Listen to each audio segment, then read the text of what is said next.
Now time is arrived to the final topic of this chapter, that is effect of temperature on resistivity. Hopefully इसी video में हम इसे end करेंगे हैं। तो effect of temperature on resistivity ये final topic है। Colour coding of carbon resistors आपके सिलेबस से आउट कर दिया गया है, उसे आप मत पढ़िएगा। Effect of temperature, effect of temperature on resistivity, effect of temperature on resistivity। ठीक। अब we know that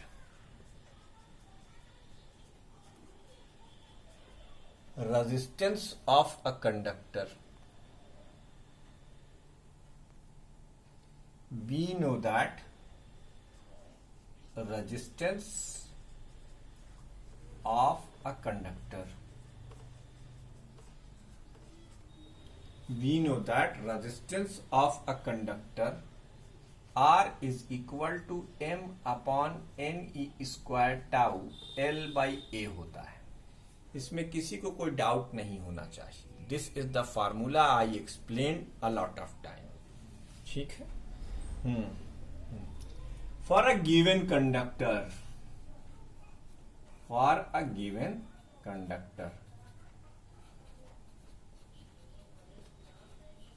अगर कोई कंडक्टर आपको दे दिया जाए तो इलेक्ट्रॉन की कंसंट्रेशन, इलेक्ट्रॉन का मास, इलेक्ट्रॉन का charge, length of the conductor और एरिया ऑफ क्रॉस सेक्शन, ये सब कांस्टेंट हो जाएंगे। For a given conductor M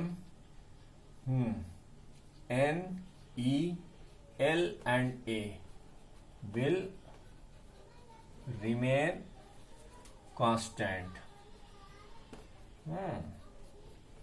ठीक है, ये सब कांस्टेंट हो जाएंगे। भाई मास इलेक्ट्रॉन का बदलना नहीं, इलेक्ट्रॉनिक चार्ज बदलना नहीं, कंसंट्रेशन ऑफ इलेक्ट्रॉन बदलनी नहीं, लेंथ आप बदल नहीं सकते क्योंकि कंडक्टर आप दे चुके हैं, और एरिया ऑफ क्रॉस सेक्शन भी आप नहीं बदलोगे। तो जब कुछ नहीं बदलोगे तो फिर आर रेजिस्टेंस आपको दिखाई देगा inversely proportional to 1/tau, where tau is relaxation time। tau क्या है बच्चों? रिलैक्सेशन टाइम है। ठीक। अब ये टाउ के साथ जो आर का रिश्ता है, ये क्या रिलैक्सेशन टाइम? आपको याद होगा करंट कंडक्शन ऑफ इलेक्ट्रॉन में मैंने आपको आर के बारे में बहुत सारी बातें बताई थी। मुझे पूरी उम्मीद है कि आप नहीं भूले होंगे। ठीक है। तो जब आप किसी कंडक्टर का टेम्परेचर बढ़ाओगे, क्या बढ़ाओगे? टेम्परेचर। तो अल्टीमेटली क्या होगा?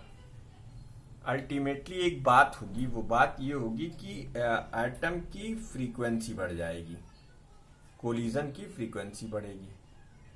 तो जब आप कोलिजन की फ्रीक्वेंसी बढ़ाओगे तो रिलैक्सेशन टाइम घट जाएगा। जब रिलैक्सेशन टाइम घटेगा तो फिर रेजिस्टेंस बढ़ जाएगा। आपकी बुक जो अगर आप न्यूटन फॉलो कर रहे हैं तो न्यूटन में ये चीज उतना अच्छे से एक्सप्लेन नहीं है। उन्होंने एक बहुत ही इररिस्पॉन्सिबल वे में एक्सप्लेन किया है इसको कि tau v r m s is equal to lambda upon tau, where lambda is the mean free path and tau is the relaxation time. ये तरीका सही नहीं है एक्सप्लेन करने का। ठीक है, ये तरीका सही है कि आप लिखें when the temperature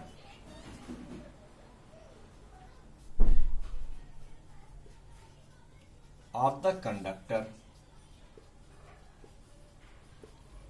increases, when the temperature of the conductor increases, when the temperature of the conductor increases, the vibration, the amplitude of vibration, the amplitude of vibration, ये करेक्ट वे है एक्सप्लेन करने का। The amplitude of vibrations of the positive ions of the amplitude of vibrations of the positive ions of the metal increases, of the metal increases, क्या बढ़ जाता है?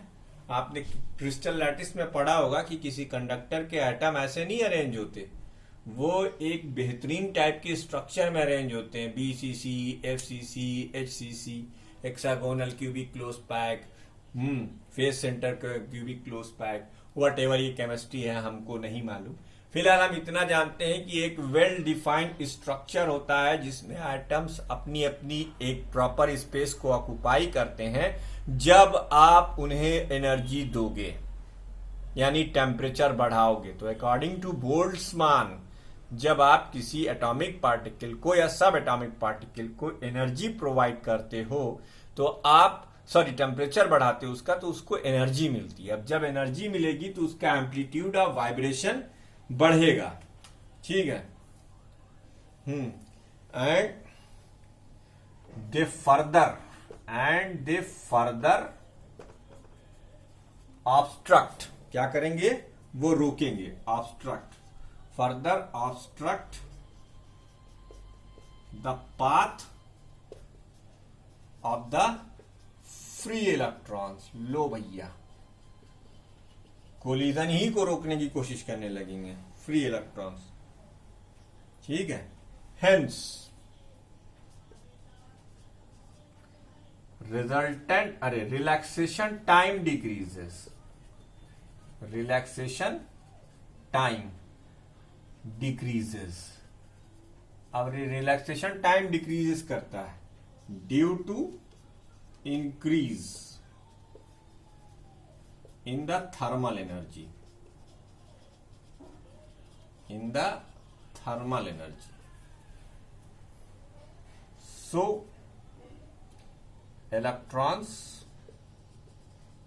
will collide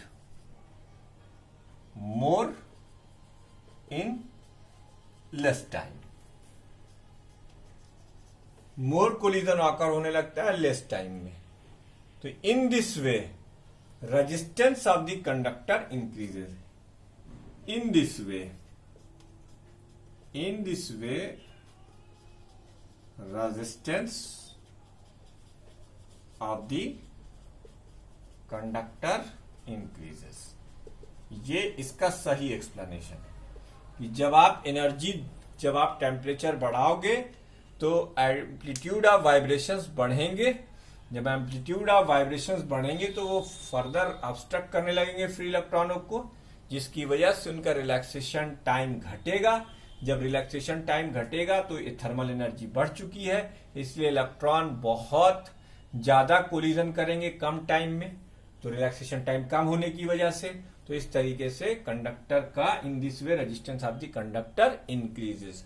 ये हो गया एक तरीका। तो with the rise in the temperature the resistance of the conductor increases. आप ये कह सकते हैं कि with the rise in the temperature resistance of the conductor increases. ठीक है, अब हम तुम्हें एक बात और बताते हैं, ये तो आप वीडियो को पॉज करके नोट कर लीजिए। इफेक्ट ऑफ टेम्परेचर अभी कंटिन्यू है और पूरी वीडियो में कंटिन्यू ही रहेगा। लंबा टॉपिक है, इंपॉर्टेंट टॉपिक है, पूछा जा सकता है, इसलिए आपको और भी बातें बतानी पड़ेंगी। Hence resistance of the conductor, hence resistance of the conductor. वो तरीका जो नूतन में दिया है प्लीज उसको मत लगाइए, वो खराब तरीका है। VRMS की वैल्यू आपने लैम्डा अपॉन टाउ से इक्वेट कर दी। अरे भाई VRMS लैम्डा टाउ नहीं, अभी हम दिखाते हैं जो उन्होंने कहा वो बात हम साबित करेंगे, लेकिन जरा सही प्रॉपर वे में। The resistance of the conductor increases with rise in temperature, rise in temperature.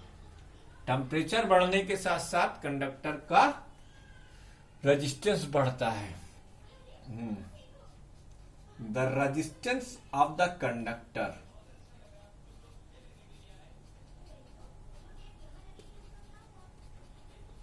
The resistance of the conductor at T degree centigrade is given by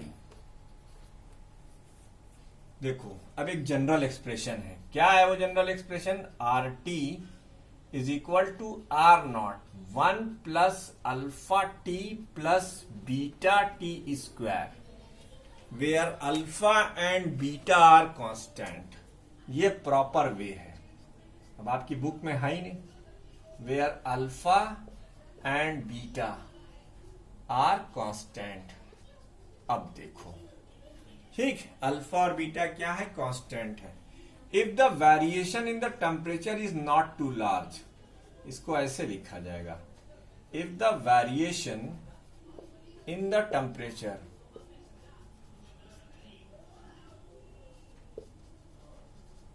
is not too large, not too large, then हम लिख सकते हैं r T is equal to are not 1 plus alpha into T.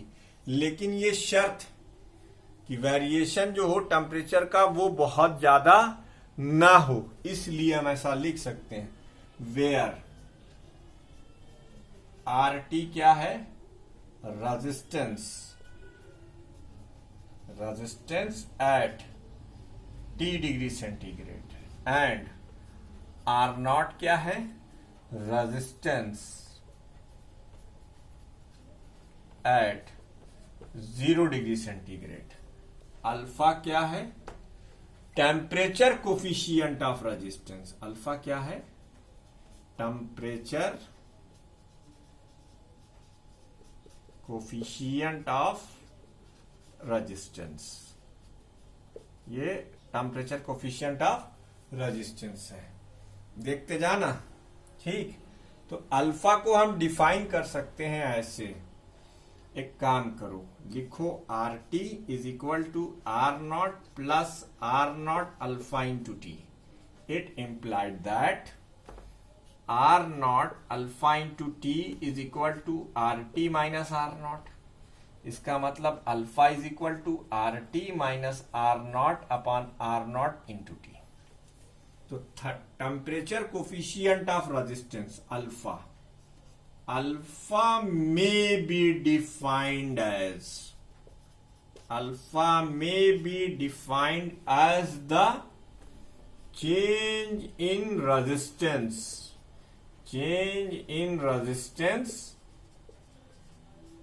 per unit resistance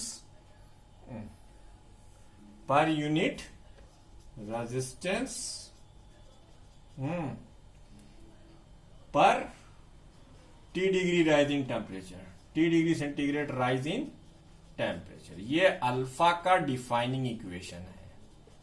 ठीक, तो the SI unit of alpha, the SI unit of alpha is degree centigrade की power -1।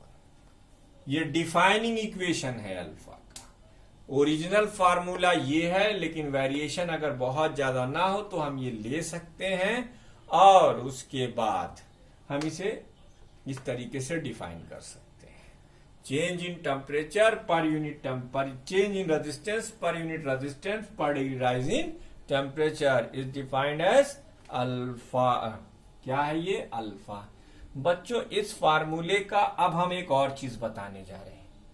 क्या बताने जा रहे हैं? देखो कैसे जो तुम्हारी बुक में आया है उसको हम बताने जा रहे हैं। कैसे? At 0 degree centigrade, at 0 degree centigrade या एट सेम टेम्परेचर, ऐसे लिख लो, at same temperature alpha is equal to 1/273 degree centigrade की power -1 nearly for all metal. All metals के लिए आप यही वैल्यू रख सकते हैं। इट जस्ट एन एग्जाम्पल, आप इसके लिए बिल्कुल परेशान ना हो, ये बहुत ज्यादा उसमें आपको सोचना नहीं है। R T is equal to are not 1 plus alpha into t होता है, आप इसे लिख सकते हो R01 अल्फा की वैल्यू आप ऊपर से उठाकर रखिए 173 इंटू टी। अब जैसे ही आप इसको एलसीएम में लोगे 273, ये हो जाएगा 273 प्लस टी। ठीक, अब आर नॉट अपॉन 273 दो कांस्टेंट है और आप जानते हैं डिग्री सेंटीग्रेड में 273 का मल्टीप्लाई प्लस करने पर आपको जो डिजिट मिलती है वो एब्सोल्यूट टेम्परेचर कहलाती है। लीजिए साहब, किसी दिए हुए रेजिस्टेंस के लिए टेम्परेचर के साथ आर नॉट और 273 तो बदलने वाला नहीं है, इसलिए आप लिख सकते हैं r t directly proportional to t. Hence resistance increase within, hence in case of conductor, hence in case of conductor resistance and resistivity, जैसे कि एक्चुअली रजिस्टिविटी कांस्टेंट नहीं रहती, टेम्परेचर बढ़ने घटने के साथ वो घटती रहती है। In case of conductor resistance and resistivity both increases. लेकिन बच्चों ये किसका केस है? ये कंडक्टर का केस है बेटा, ये कंडक्टर के लिए होता है। ठीक, आइए जैसे आपकी बुक का बना एक फिगर अगर मैं बताऊं तो कॉपर के लिए ये जो इक्वेशन है r T is equal to are not plus are not alpha t, तो ये इतना हिस्सा आप आर नॉट को दे दीजिए और फिर यहां से ये लीनियराइज करा दीजिए। ये देखिए, ठीक है। अब ये हो गया टेम्परेचर के लिए और ये हो गया रेजिस्टेंस। अब अगर यही ग्राफ कॉपर के लिए रजिस्टिविटी के टर्म्स में खींचा जाएगा, रजिस्टिविटी के टर्म्स में, ये तो रेजिस्टेंस था, ये तो रजिस्टिविटी के टर्म्स में, तो ये ग्राफ हल्का सा यूं जाके फिर सीधा हो जाएगा। ये कॉपर के लिए खींचा गया है फॉर सी यू, कॉपर के लिए फॉर सी यू। ये क्या है बेटा? ये वैल्यू रो नॉट है, ये भी नोट कर लीजिए आप। ठीक है, एलॉय की रजिस्टिविटी या रेजिस्टेंस टेम्परेचर पर ज्यादा इफेक्ट नहीं डालता, लेकिन नाइक्रोम के लिए इंपॉर्टेंट है, तो मैं बताता हूं। ये आप वीडियो को पॉज करके नोट कर लेंगे। दो ग्राफ तो ये हो गए। अब उसके बाद हम आपको बताते हैं in case of alloy resistivity and resistance is almost independent of temperature.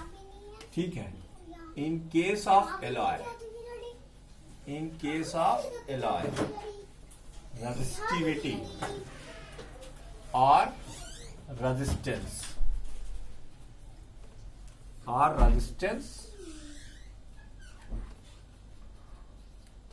almost independent of temperature।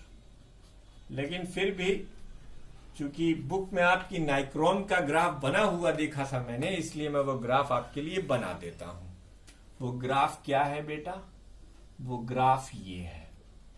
ठीक, नाइक्रोम निकिल और क्रोमियम वायर होता है, निकिल और क्रोमियम का, तो ये नाइक्रोम के लिए ग्राफ खींचा गया है। नाइक्रोम, ये टेम्परेचर है और ये